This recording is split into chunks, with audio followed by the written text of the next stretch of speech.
Let's face it, Iceman is one of those comic book characters that gets made fun of a lot. Honey, where'd you go when you went out last night? Just over to Tom's house. Played some poker, had some brewskis, you know. Really? Then would you mind explaining that?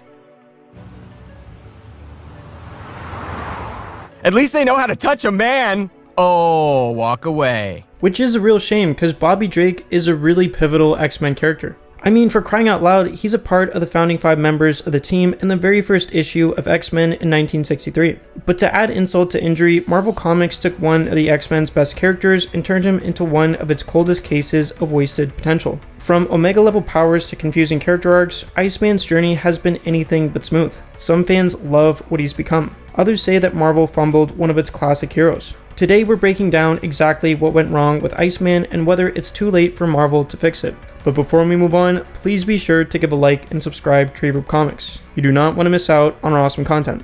Now, let's start all the way back to Iceman's beginning so we can get a good understanding of his journey in Marvel Comics. In X-Men issue number 1, Bobby was introduced as this lighthearted and immature rookie of the team. This of course made sense as he's the youngest out of all the original 5. Now, at this point in time, Bobby didn't really get any character development whatsoever. The writers mostly leaned into his sense of humor. But nonetheless, all of the foundations was laid for the character. Since he was the kid brother of the X-Men, he was often underestimated, even by himself. It wasn't until Uncanny X-Men issue 314 that Iceman started to realize just how much he was holding back. In July 1994, Emma Frost possesses Bobby's body and uses his powers in ways he never could. While controlling Bobby, she uses his powers to turn into mist, reform, and demonstrates full control of moisture and temperature. After this experience, Bobby starts to realize that he's been suppressing a lot of himself and realizes his fears over his own powers. This moment foreshadows his deeper internal conflict. Hints begin to emerge that Bobby is holding back something more than just his powers. It wasn't until All New X-Men issue number 40 in 2015 that Iceman officially came out as a gay man. Technically, he got outed telepathically by Jean Grey, but I'll touch more on that later in this video.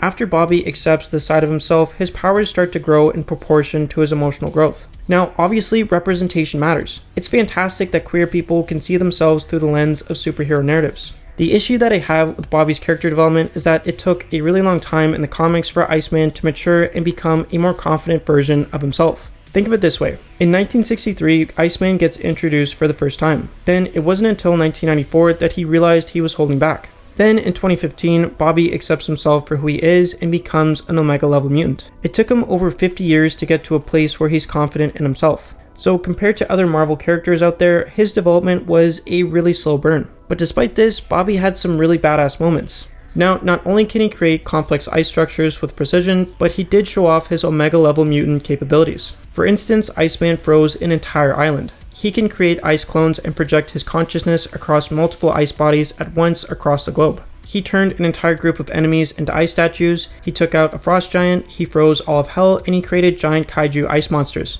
He's also shown his lethal capabilities by freezing blood in a person's vein and pretty much every molecule in a person's body. He's also been shown to be functionally immortal. At one point, Bobby gets vaporized by pyro but reforms himself from the moisture in the air. He can even use ice slides to glide at supersonic speeds, turn his entire body into ice to become completely invulnerable, and form ice wings to fly. Like or hate the guy, you cannot deny that Iceman is an absolute powerhouse. Now, not only is Iceman a really powerful character in the Marvel Universe, but he's also an all-around decent guy to be around amongst his X-Men comrades. Now, despite his power levels and lovable personality, there was a lot of controversy surrounding the decision to make Iceman a gay man. Now, personally, I have mixed feelings about Marvel's decision to make Iceman a queer character. Like I said before, it's fantastic that queer people can see themselves through the lens of superhero narratives. It's just the way that Marvel handled Iceman's sexuality that was problematic. When Bobby came out, it was revealed that he suppressed this side of himself out of fear of what other people might think. Now, this makes sense as Iceman is also a mutant.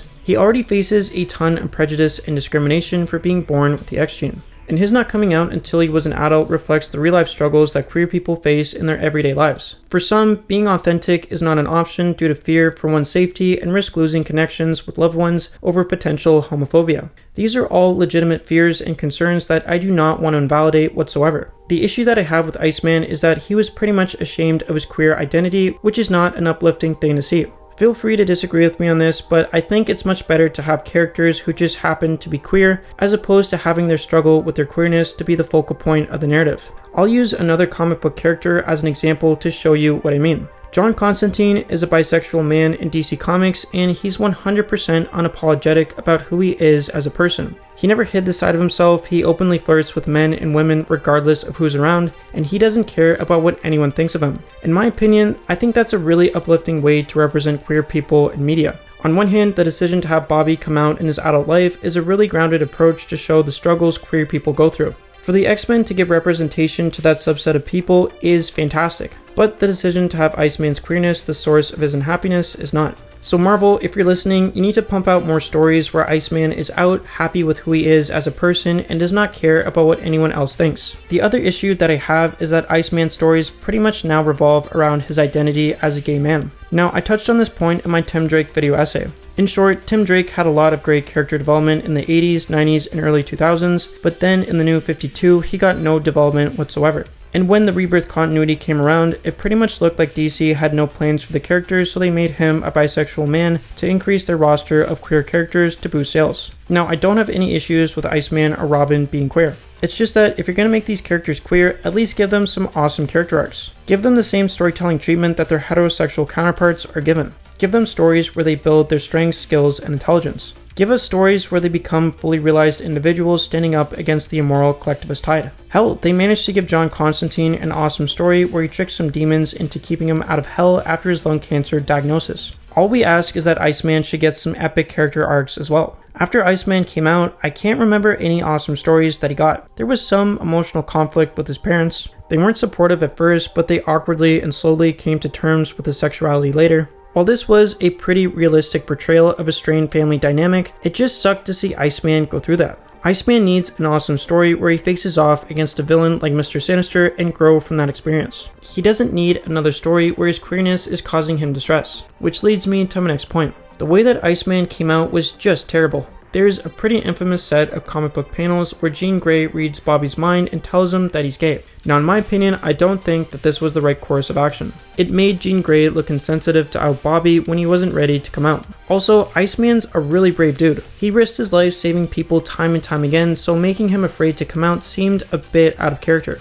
I think it would have been better for Bobby to come out by himself as opposed to having someone out him. That way he would have come out as being more confident in himself. Getting outed by an insensitive person is a pretty crappy thing that queer people may or may not have to deal with at some point in their lives. However, telepathic mind readings that lead to a person's outing is not grounded in reality whatsoever. So yeah, this moment could have been handled better.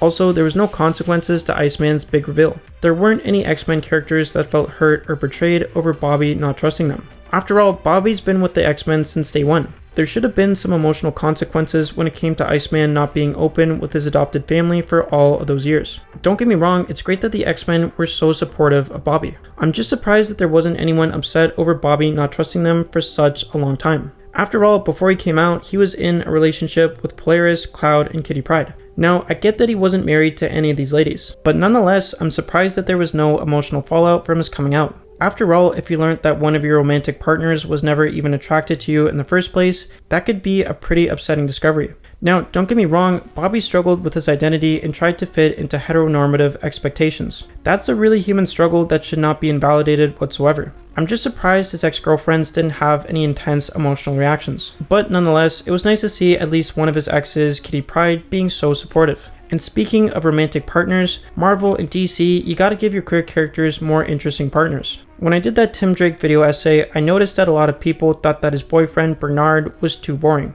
which is a totally fair criticism. Tim's ex-girlfriend Stephanie Brown was interesting in the sense that she's a vigilante whose dad happens to be the villain Cluemaster. Stephanie Brown is really interesting in the sense that you can never tell if she'll stay a hero or follow in her father's footsteps. I'm pretty sure that she does not kill people like the Red Hood, but she's still pretty unpredictable nonetheless. Tim's boyfriend Bernard doesn't really have as much depth as Steph. To be honest, Bernard is pretty much a character that's just there. So with all that said, I hope that Iceman gets partners that are interesting in their own right. He did date Romeo, an Inhuman with empathetic abilities, Judah Miller, a human mutant activist, and Christian Frost, Emma Frost's openly gay telepathic older brother. To be fair, those relationships were decent, but they weren't nearly as deep as the relationships their heterosexual counterparts get. Take Batman and Catwoman as an example. In almost all Batman and Catwoman stories that I can think of, Catwoman opened Bruce's eyes to what life is like for people who are not trust fund billionaires. So yeah, Marvel, if you're listening, make sure that Iceman is growing as a person in his relationships. If there's no development going on, it's just not fair for Bobby Drake. Iceman deserves to grow as an individual just as much as his heterosexual counterparts. Now, the last point that I want to make here is that there was so much storytelling potential to build off of Iceman's coming out, but sadly, Marvel fumbled big time. Making Iceman a queer man could have helped build on the themes of prejudice and discrimination that the X-Men is famous for. This moment could have had the potential to address the bias blind spot that marginalized groups of people have. If that sounds confusing, I'll use the South Park episode on discrimination to help show you what I mean. To make a long story short, Cartman carried some unfair prejudices against gingers. As a consequence, Kyle, Stan, and Kenny dyed his hair red and painted freckles on his face while he was asleep so that he can get a good understanding of what being discriminated against is like. But of course, Cartman, being Cartman, does not learn his lesson. Despite that he's now a ginger, he's still discriminatory to groups of people that he does not like. This episode of South Park did a full 360 on the topic of discrimination. It did not invalidate the fact that being hateful towards minorities is wrong,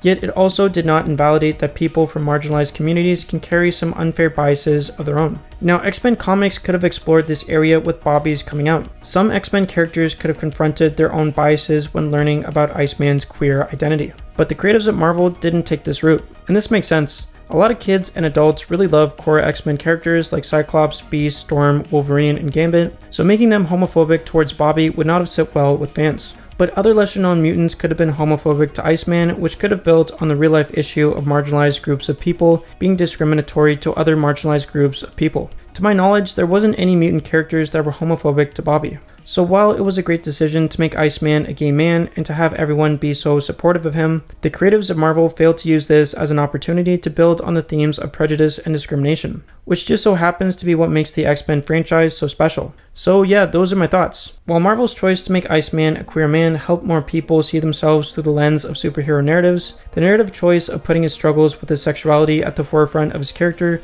was not an uplifting thing to see. While his struggles to try and fit into heteronormative societal expectations was grounded, the lack of emotional fallouts and having someone telepathically out him was not grounded in reality whatsoever. And not to mention, there was so much storytelling potential to build off of Iceman's coming out. But sadly, Marvel fumbled and just decided to settle for using Iceman to build their roster of queer characters. So Marvel, if you're listening, just give a hopeful and uplifting Iceman story where he's happy with who he is as a person, not struggling with his sexuality, and does not care about what the haters think. Just give him an epic story arc and badass character development already. But what do you think?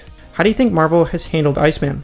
What do you think should be done with the Iceman character? Let me know what you think in the comments section below. As always, thanks a million for watching. Please be sure to give a like and subscribe to Reverb Comics so that you do not miss out on our awesome content. Stay groovy.